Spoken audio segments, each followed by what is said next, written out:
Bobby Fazio.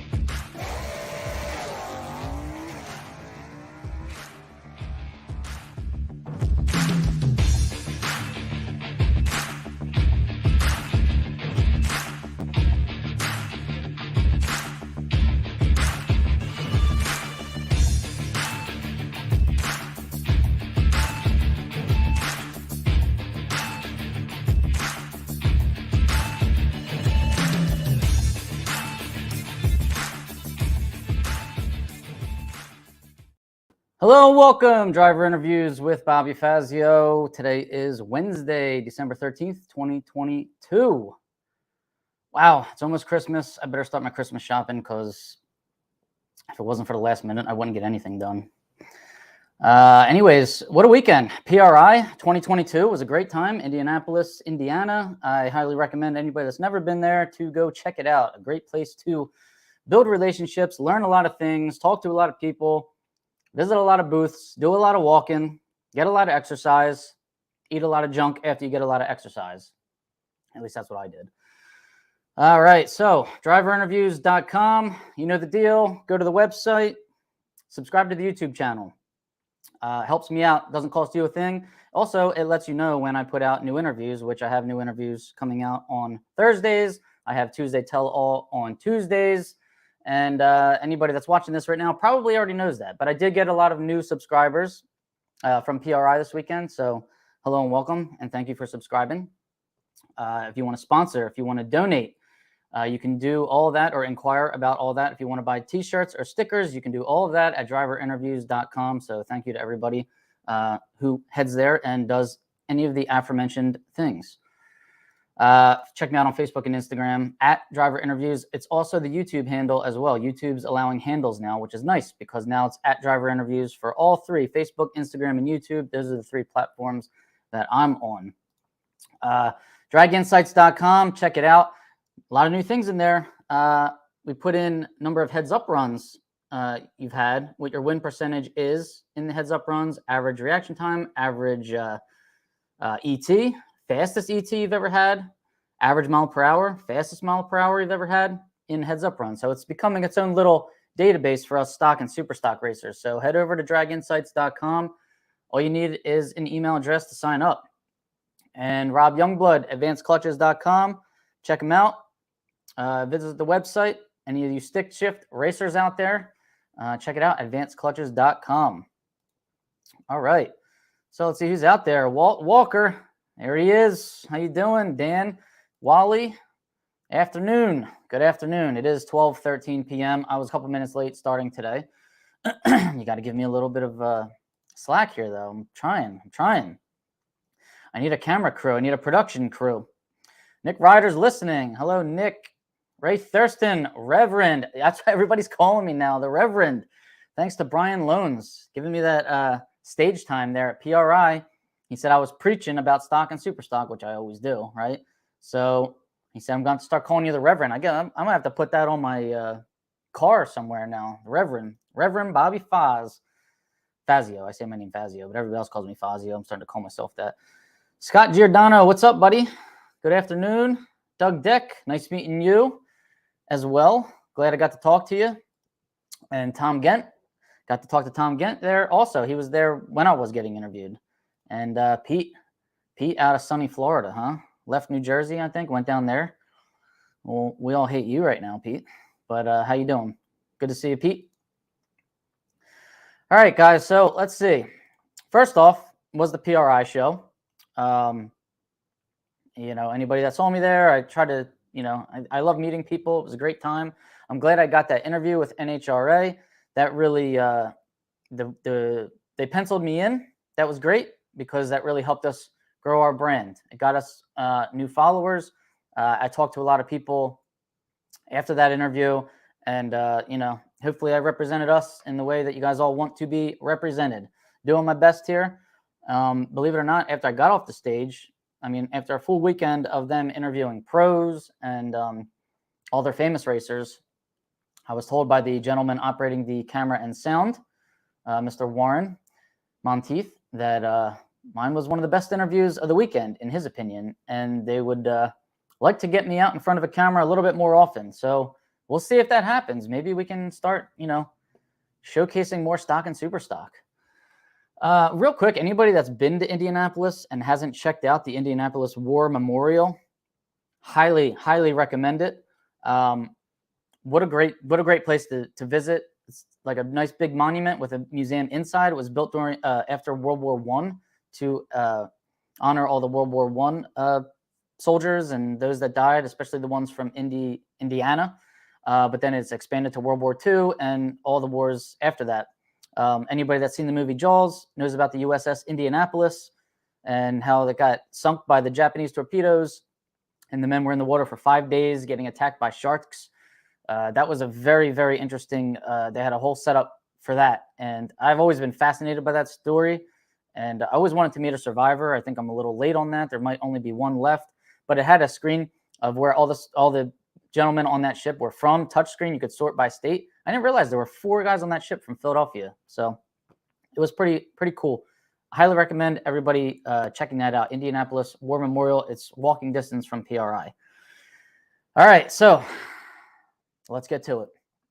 First off, I was flying to PRI, and I was trying to get on, the internet where they tell you to put your phones in airplane mode, and I'm always that jerk that waits to the last second. So the plane's shooting down the runway and getting into the air to do it.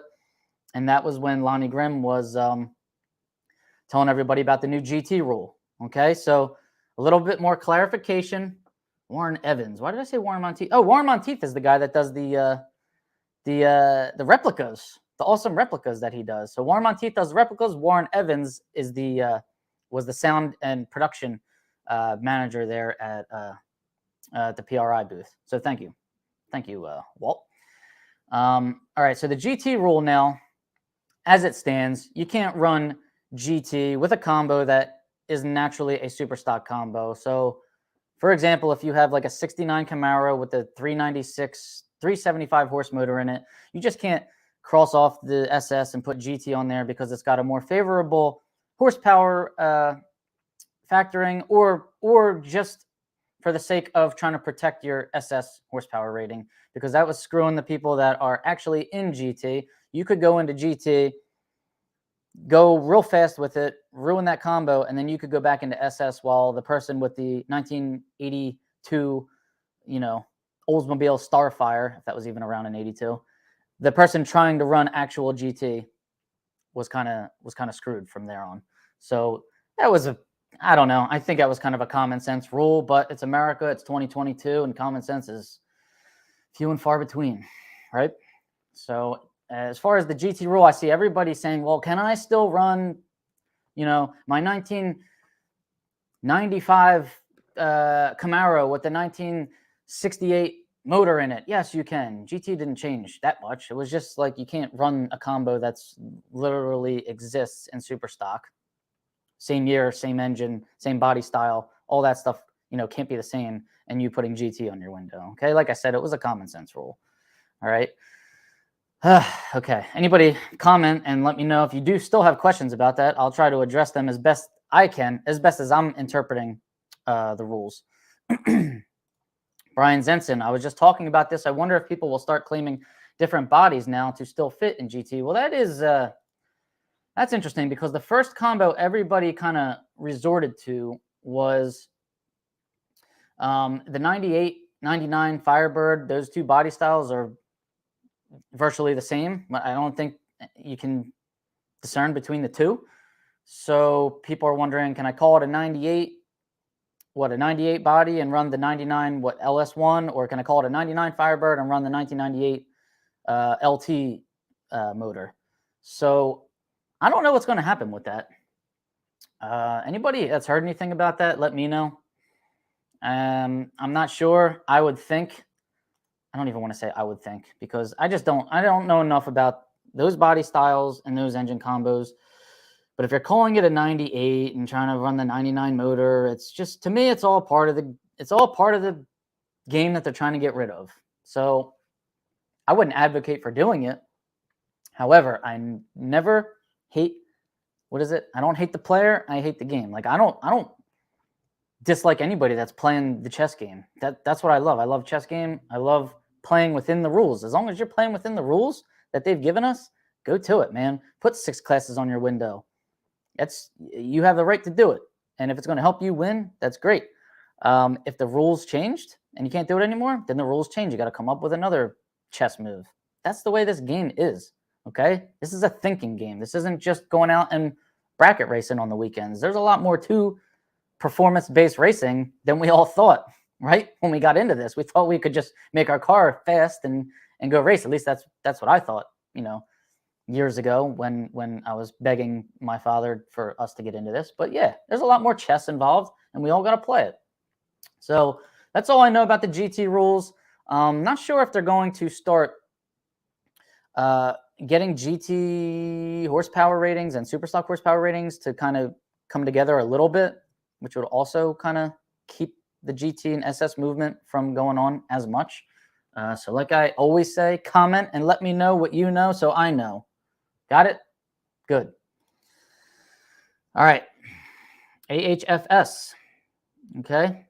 Who got horsepower back and who didn't? And what do you like? Comment. Let me know.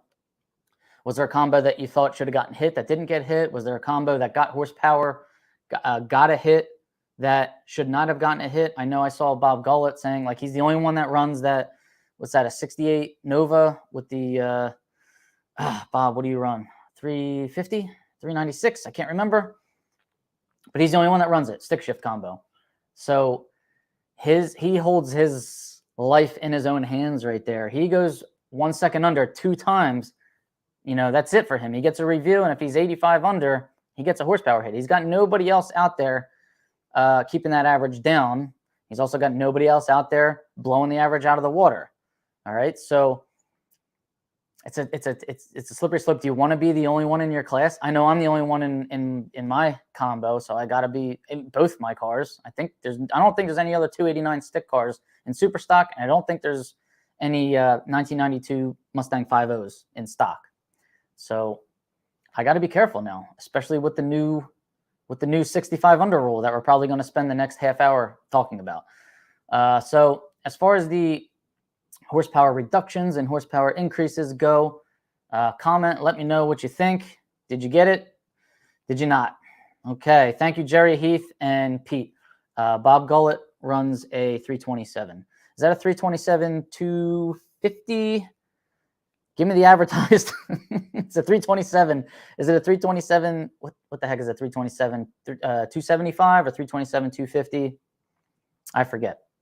I do have an insight. Brian Loans, I said to him, Brian, I want to know every car, every engine comp. I want to know everything about all the years, especially the golden years that we race in stock and super stock. All the 60s, I want the 70s.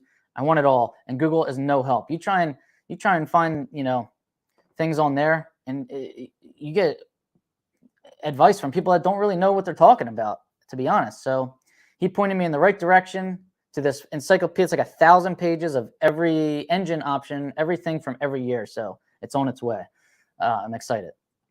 275. All right. Thank you, Pete. 327, 275 stick shift combo for Bob Gullett out of Canada. And unfortunately, he's going to have to carry more weight next year. That's the way this game is. And it's frustrating at times, especially when you spend the money, you put in the research and development, you put in, as much as you can to try and get your car to go fast in a performance-based class, and then you get penalized. It's all part of this chess game that we got to play. All right, so let's get into the topic everybody's, hot and heavy on right now. The 65 under rule. Okay, what are your thoughts? I've posted a question. I posted about it this weekend. I wanted to see everybody's thoughts on it because maybe they'll see, everybody's thoughts on it, and maybe they'll either leave it alone or maybe they'll think of another maybe they'll change it. Who knows? So I've been thinking about it all weekend. Like at first when I heard it, I was like, yeah, whatever. I don't care. I think it's a good thing. But then the more I thought about it, the more I talked to racers about it, I'm like, yeah, you know what? Maybe you're right. Maybe it is. Is everybody just going to set up to go 66 under or 65 1 under all year? So for anybody that's new to super stock or anybody that's been living under a rock the last weekend that races stock and super stock, runs of 65 under your index. So let's say you have an index of 12 flat in stock linear. G stock automatic is 12 flat, I believe. 65 under means, who's good at math? Because I'm not. 65 under is what, 1135?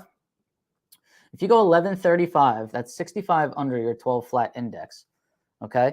Now, runs, let's say you go 1150, you're only a half second under your index. Those runs don't count anymore toward your average. All right. They average all of our runs out in a given combo and then decide if they're going to hit us with horsepower. When they say hit us with horsepower, that means hit us with weight.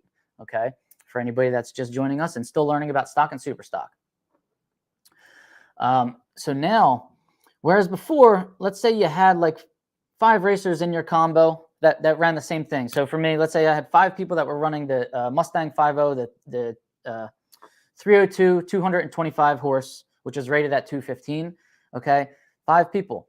This group of 2 guys are pretty fast. They can go 8 under. These guys are middle of the road. They can go 6 under, and these guys are pretty slow. They can go 4 under. Well, all those runs would be averaged out, and you would come up with a rating or an average under the index for the end of the year review.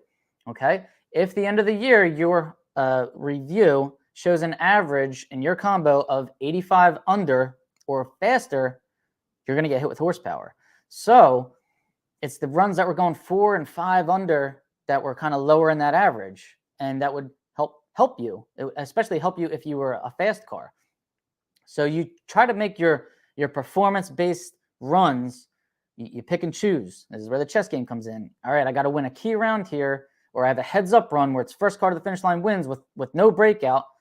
I got to go 1 second under, or I got to go 1.1. Or Greg Stanfield likes to qualify number 1 at the end of the year there to get a buy run. He was going 118 under. That's going to hit the average. So you need the slower runs to average that out. Now, runs of 65 under and slower don't count anymore. And if you are found to be averaged out at 85 under at the end of the year, the only way to get your average down is to stay in between 65.1 and like 84.9 under. It's a very tight window now to get your average down. And it's not going to be that impactful because the furthest under that 85 you can go, that 85 under you can go, is 65.1. You're only beating it by 0.2.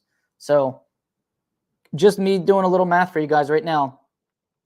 Every 1 second under run needs a 69, I think it's a 69.9 under run to counteract that, to get the average back to 84.9. So just think of that. Every time you go a second under, you need somebody, you or somebody needs to go 69 under to offset it. Okay? Will that be hard? Will people be trying to go 60? What if I'm trying to go 65 under and I lift it at the 1,000, but I go 64.2 under. Oh, it doesn't count, So whenever you had a red light victory or you red lit, you would go down there and dump it at the 1,000. Now you might try to be a little bit more strategic with that. All right, I try to nail this 66 under. Let's see if I can do it. So like I said, I love the chess game, but I'm not a fan of everybody dumping it every run. That does nothing for us in the eyes of spectators that I am so, passionately trying to get into the seats to watch us. Okay, so what are we going to do? Tim, what do you think? Sandbagging will last only so long till someone screws up. And with my combo, the 69 Camaro 350, 255, there are quite a few 1 second under cars. All right, now, again, for anybody who's new to stock and super stock, and for all my loyal stock and super stock racers, you got to bear with me. I have a lot of new people messaging me saying they're building stockers and super stockers thanks to this show and these interviews. So bear with me, guys. I want new people in the sport, right? And I think you all do too. And it's good for us. And I think NHRA might even like it too. Okay. So for anybody that's new and still learning the rules, every time you go a second under, I should say, if you go a second under 2 times, and not just you, anybody that runs your combo. So in Tim's case there, the 69 Camaro, 350, 255 horse motor. Tim, comment and let us know what that's rated at right now, please. Anybody goes a second under 2 times with that, and that can happen in one race. Tim could go a second under, and 5 pairs later, the next guy in a 69 Camaro can go a second under. That triggers the end of year review. Okay, so not every combo is reviewed at the end of the year. I may have implied that every combo gets reviewed at the end of the year. That's false. Okay, The only ones that get reviewed at the end of the year are a combo that has gone 1 second under 2 times. Okay, and the runs that count for that are the fastest qualifying run, all class elimination runs, all elimination runs. Okay, there is no more mine shaft exemptions. That was when more than half of the qualified field was 85 under. That's gone. Every run counts now. Every run counts now, except for those 65 under and slower runs. So I hate to get this technical with all the new listeners because now their heads are spinning.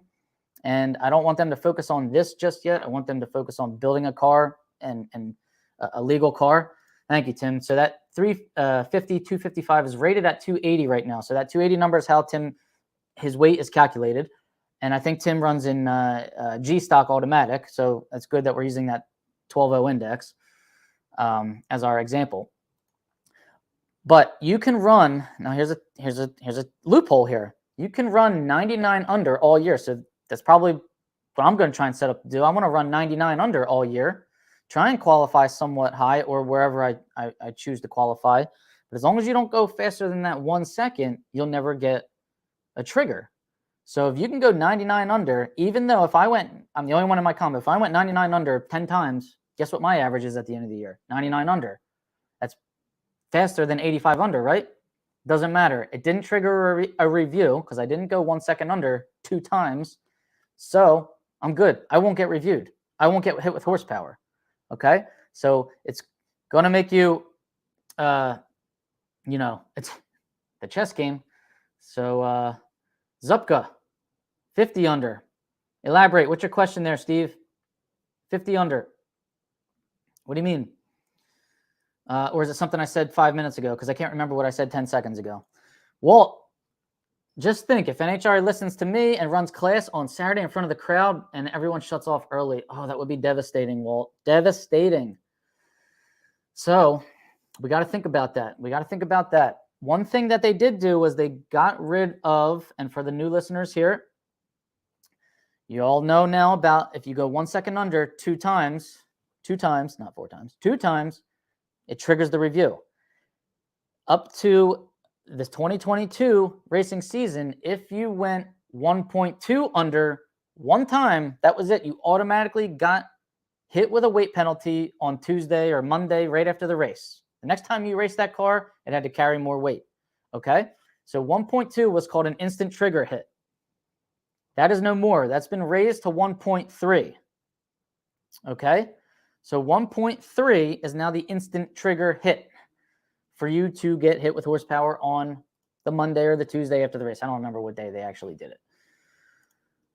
Rich, what do you got? SRACs do a very underappreciated job. They are not paid by anyone, and NHRA is not obligated to do what they say. There are no easy answers, unfortunately. There aren't. So anybody that thinks they have an answer, pose it, okay? And try to put the good of the category and the good of the class ahead of your personal agenda. Please. When I'm thinking about these things, I'm trying to hit them from every angle as to what's best for our category as a whole, okay? And sometimes it's hard for me because I run a small block Ford. There aren't that many of us out there. So something that I think may benefit a category as a whole may not, all right? But somebody who runs, a small block Chevy where there's a million of these out there, try to think of the category as a whole, okay? All right, Steve, thanks, buddy. Instead of 65 under, bump it down to 50 under as the slowest run will count. There's a good suggestion right there. Thinking about that because 85 under it's kind of low, and you go a second under a couple times, it's going to be very hard to get that down. Now, maybe they don't, maybe they want a lot of people to get hit. Maybe that'll get some of the combos in line. I guess that's what they're thinking here. And I don't know if so this is going to sound weird. If everybody gets hit with horsepower, nobody gets hit with horsepower, right? If everybody gets hit, and it sounds like a lot of people are going to get hit if they keep running the way, if you run in 2023, the way everybody was running in 2022 and earlier, there's going to be a lot of hits. So let's see. If this combo gets hit, that one, all these combos get hit. is that the same as just lowering the indexes? Now, some people say lower the indexes, that's better. I don't believe that is, because I'm trying to get new people in. And when new people join stock and super stock, they may only go the index. They may go 1/10 under the index. They may go 2/10.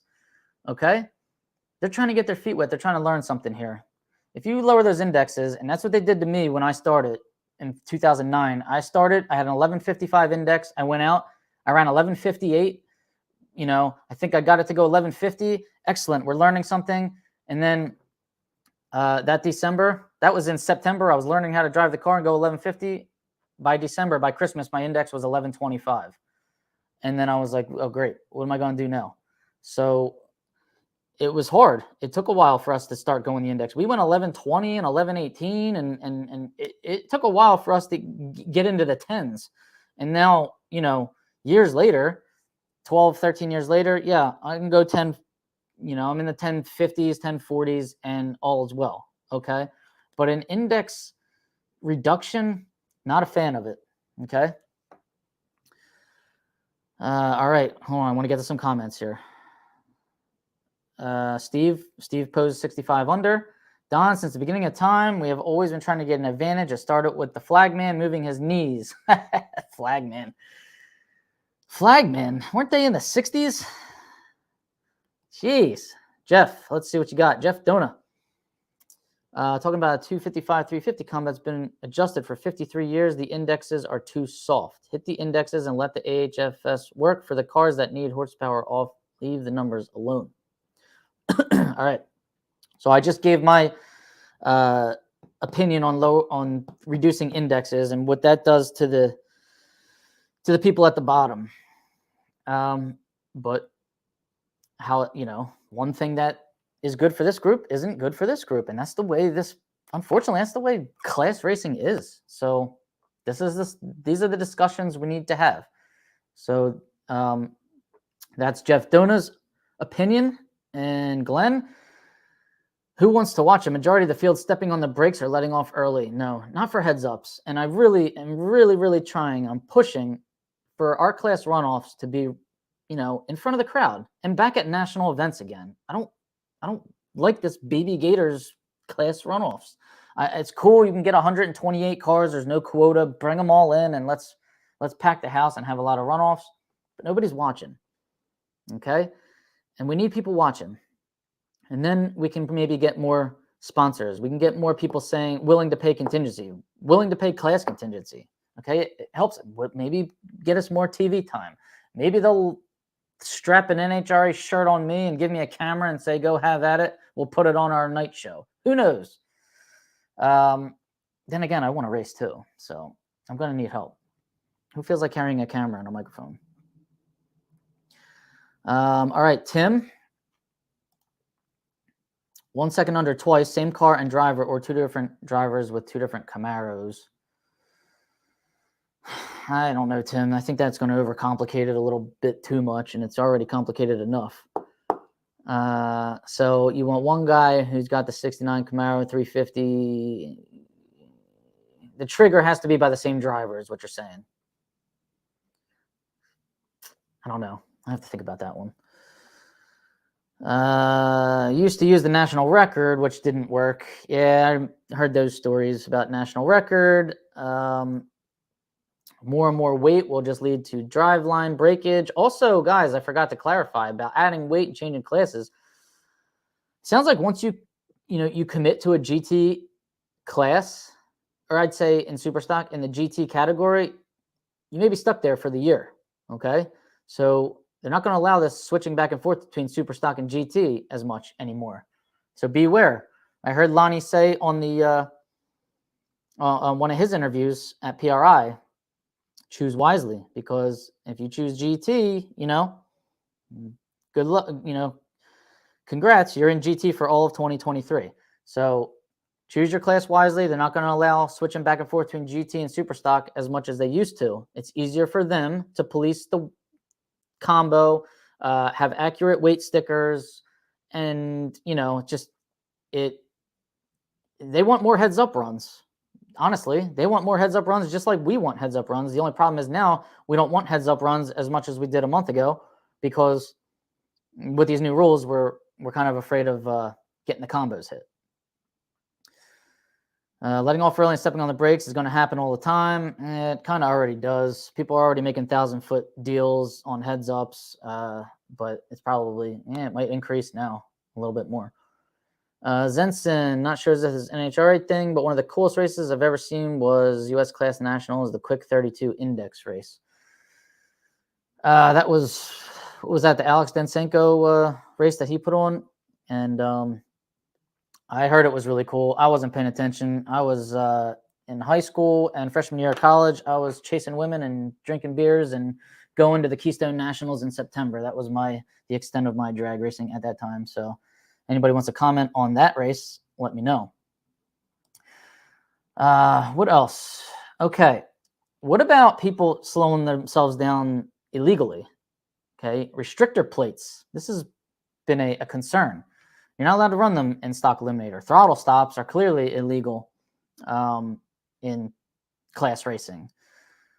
Will NHRA, is it going to make it tougher for them to police this kind of thing?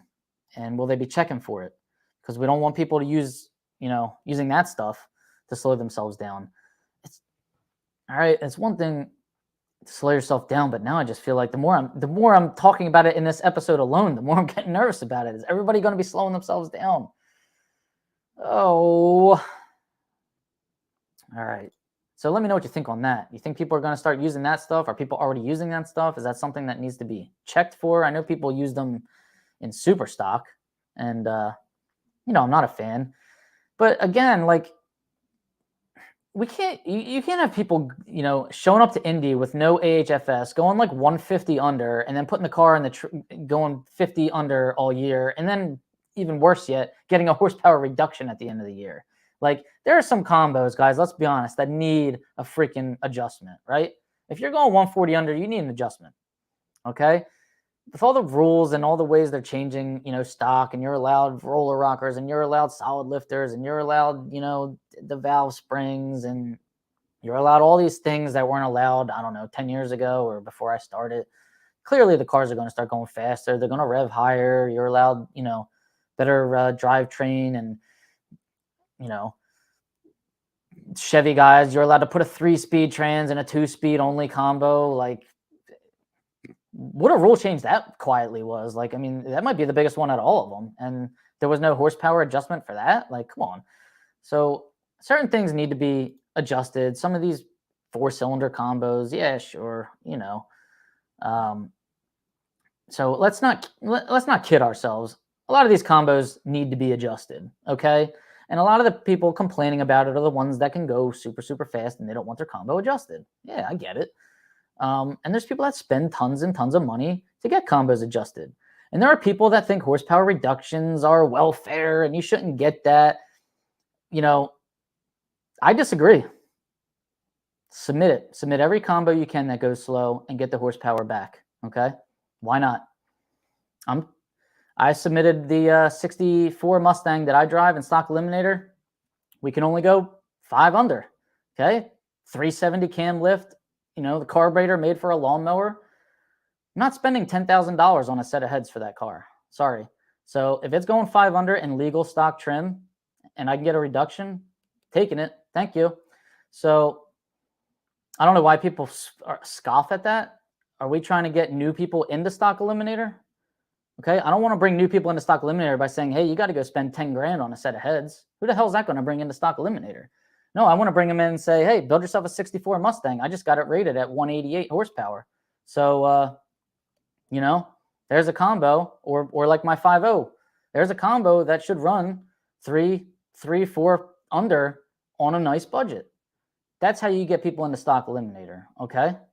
So let's start thinking about, that instead of thinking about, I want to spend 10 grand on heads. I want to spend 3 grand on rings. I want to spend a couple grand on, lightweight components here and there and everywhere. And my stocker is now $120,000 to go out and win, $2,000 at a divisional.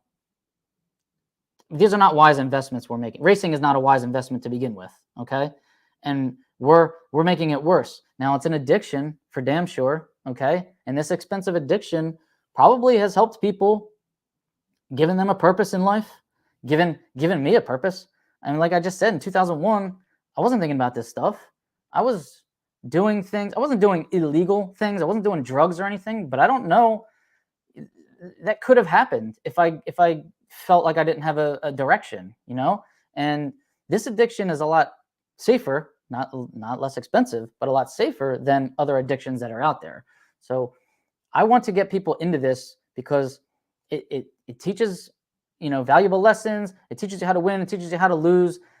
It keeps you off the streets. It gives you a quality of life sometimes that you might not otherwise have. And it helps you. It gives you drive. It helps you persevere through shit. Like, what can help you persevere through something more than getting your ass kicked at a race first round that you just traveled 1,000 miles to, going home and getting ready for the next race? Like, what are we, nuts? But let's keep, you know, we want to keep racing and get people into it. And I want to get people into stock and super stock, and not them damn .90 cars. All right, they're boring. All right, Steve Zupka. Sorry, I was preaching again. I'm the Reverend. What can I say? I can put 8 quarts of oil in my stocker and slow it down pretty quick. They going to check for that? That's legal. Nope, that's good to me. Thank you. Yep, I'm trying. I'm trying not to, but I'm doing a bad job of it. Carb linkage, so the throttle doesn't open fully. That's legal to me, right? I'm talking about plates, putting restricted plates in there. That shouldn't be legal, right? Because that's tampering with the throttle body, or, you know, with, I don't know, any kind of induction method that you're using, carburetor, throttle body, whatever. I think you can adjust how much you open or close the blades mechanically, but you can't put a blocking plate in there. All right. NHRA top stock was in the early days your number one automatic horsepower. Now, maybe if they start enticing us to go fast, this is where I want the points for qualifying. This is where I want the points for class elimination. We got to have points for class runoffs. Why the hell do we not have points for class runoffs? And you know what?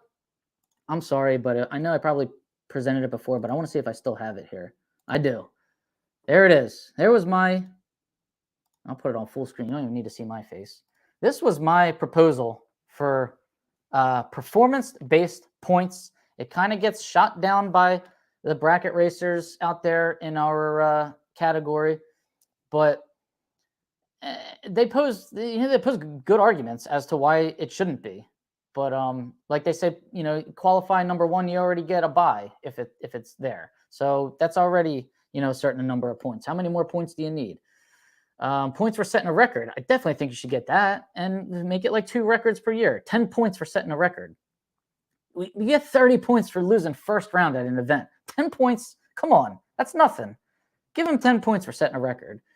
5 points if you set a second record, okay? So you just can't keep changing classes and setting a whole bunch of records and blah, blah, blah. But class eliminations, let's get points for that, right? Don't you think we should get points for class eliminations? There's our performance-based. It might make you want to win. Hey, I'm chasing a championship. I don't really want to go 1 second under. Chasing a championship. It could be, you know, once in a lifetime. Run the damn car out. Win that round. Get points for it. Why not? Doesn't make any sense to me. And then the fourth one was the higher qualified car can get the lane choice without the coin toss. You've heard me say that before. But why not, right? Let's eliminate the coin toss. It takes long enough for everybody to roll down the lanes. Let's just skip the coin toss. Text the guy you're racing and say, look, I'm higher qualified. I want the left lane. All right, I want to keep the comments going because everybody's, you know, saying good, informative things. Let's see here. All right, Frank Ferrucci. How you been, man? 2015 Class Nationals, Michael Bear was most fun I ever had. Okay, I'm talking about NHRA races right now, but I do like those things. We aren't a fan of restrictor plates either, but it's easier to do that rather than stacking more weight on the car or taking a bunch of timing out. It's hard on the exhaust valves. Well, that's good to know.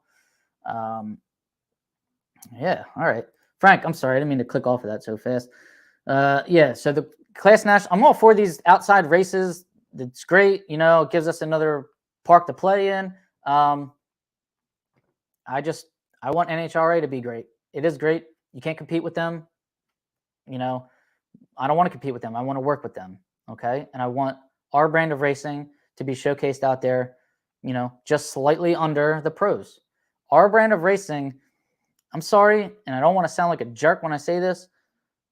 I know a bunch of categories fall under the Lucas Oil Sportsman Drag Racing umbrella, but I feel like our brand of racing is different from some of the other categories, and our brand of racing is going to has more interest than some of the other categories. So maybe the schedule needs to be updated accordingly. Okay. Paul Wong. This rule is going to make the game playing come to a new level and see who can really play within the rules.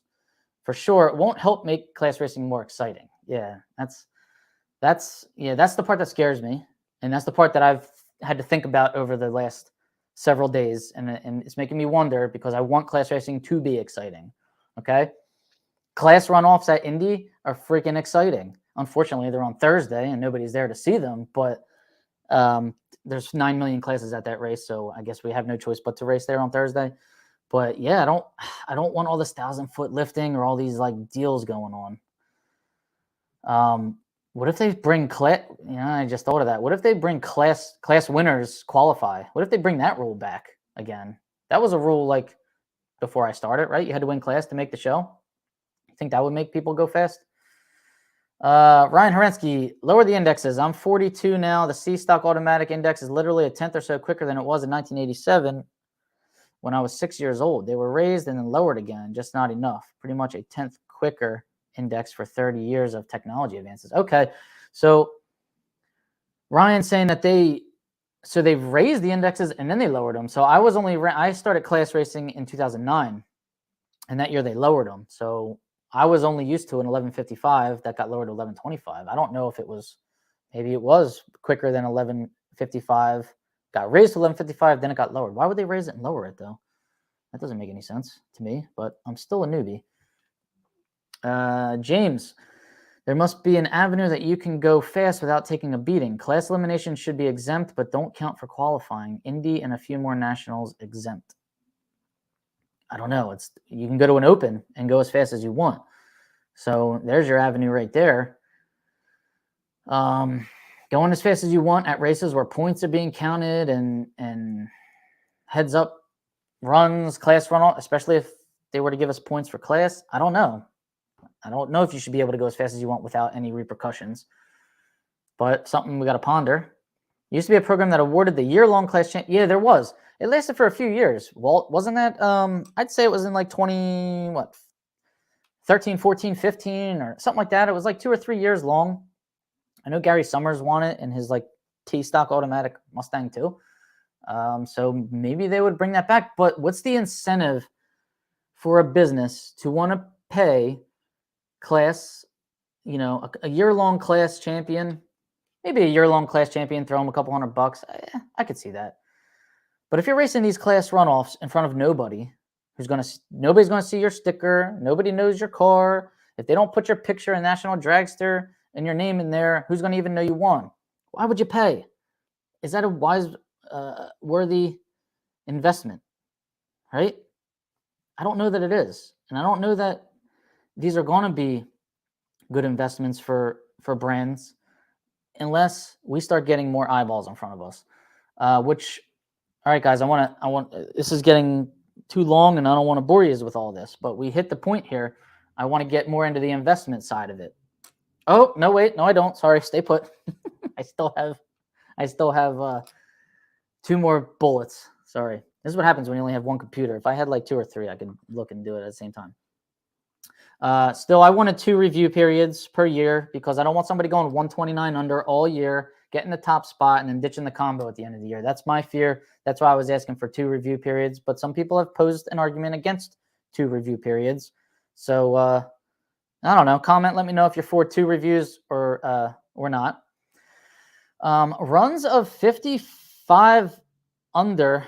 The slow runs are not going to be counted to reducing your fast average, but they are still going to be counted for a horsepower reduction at the end of the year. So if your average is 54.9 under and slower at the end of the year, you will get horsepower reduction. Okay, so that's still going. That hasn't changed.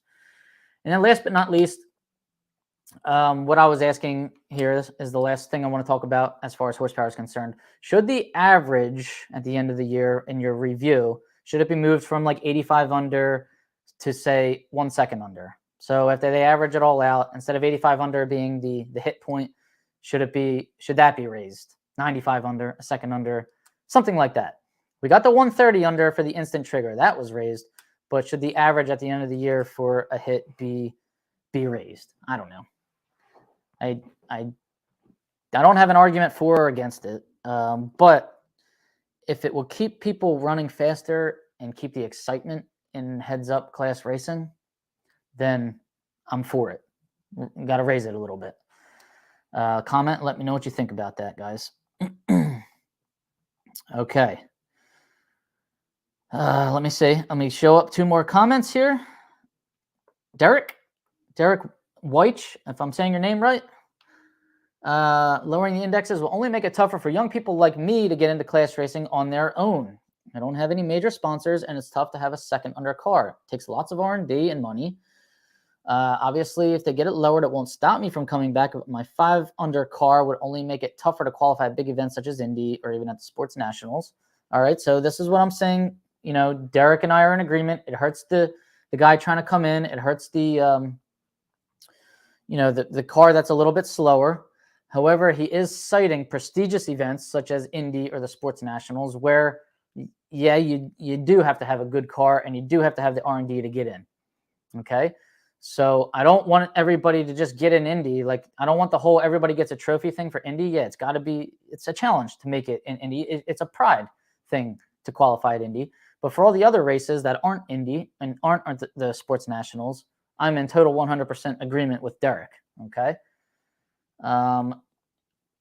Ryan, Glenn could tell you all about the indexes back in the 80s when they were raised. Yep. Anybody that wants to comment and educate me about those things that were happening in the 80s with the indexes, I'm all ears.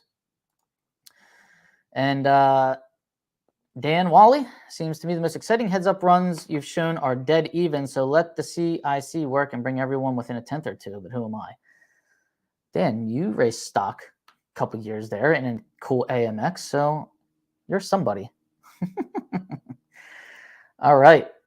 That's all I have to say about that, guys. I do want everyone to, bring up, where is it? I had it written down. Sure, when I'm looking for it, I can't find it. Sponsorship, Sportsman Sponsorship Program by Jim Epler, the old funny car racer. Remember Jim Epler? Where the heck is it? Anyways, Phillips Connect. It's like a trucking company. And it's going to be headed up by Justin Ashley, who races a top fuel car, some kind, funny car. I don't know. It's like a brokerage thing. So this Phillips Connect is somewhat related to trucking, tractor trailers, something like that. What you have to do, I think you sign up, go on phillipsconnect.com. Maybe I can get one of them on here to tell us all about it. But basically, you get sponsorship money based on the deals that you help them broker. Like, you introduce them to a trucking company. All you do is give them the contact, and then that's it. They come in, and if they get a deal with them, they come in and take it from there. And if they close a deal with them, you get like a decent chunk of money. And it's Jim Epler. It's the way that he used to fund his funny car team with that kind of strategy. So he wants to do it for us. He wants to do it for sportsman racers, bracket racers, whoever can broker deals for his company there. You can get sponsorship that way. Oh God, I'm still on the, I was still on my, that thing. I was still on the points for performance. You couldn't even see my pretty face. All right. So that's phillipsconnect.com. That's Jim Epler. And I think that's a cool program, right? So we gotta get in on that. Great announcement for me for this show. CP is teaming up with me for 2023 and Total Seal rings. So I got a couple sponsors coming in for next year. So thank you, CP and Total Seal, and to the sponsors I already have. And got an inquiry about another potential sponsorship today. Sponsorships, they start at $100 a month, guys, if you want to get in on it, or $1,000 for the year, which equates to about $80 a month, $83 a month. So I appreciate all the help I can get, guys. I'm mad. I literally spent time typing out all these notes for that that sponsorship program, and I don't know where it is. Phillips Connect. So I will try to talk about that more. FX class. Everybody saw Jeff Turk's car on display at PRI. That was cool. They said there are, potentially 9 cars being built and 20 cars expressing interest. So we'll see where that class goes. Sounds interesting. I hope they can get rid of something else though, because like for me, I don't get certain categories being at events, especially at Indy, where there was like literally way too many classes there last year. We're running at Top Fuel Harley at 10 o'clock at night on a dewy track. Like that's unnecessary. Bring Top Fuel Harley and Mountain Motor, bring them to like divisionals and pack the house there. Got more interviews coming, so be on the lookout on Thursday. I don't even know which one will be coming, so something will be. And all right, I think that's it. All right, guys, thanks for joining me. I appreciate it. And I will see you guys next week. Keep the comments coming. Maybe NHRA is paying attention. Maybe they'll listen to us. Maybe we'll get a nice consensus here on what we want with these horsepower factors. All right, guys, thank you. Today's Tuesday, December 13th, 2022. This was Driver Interviews with Bobby Fazio. This was the Tuesday Tell All. I love this segment, and I want to keep it going. So thank you guys for joining me. Take care.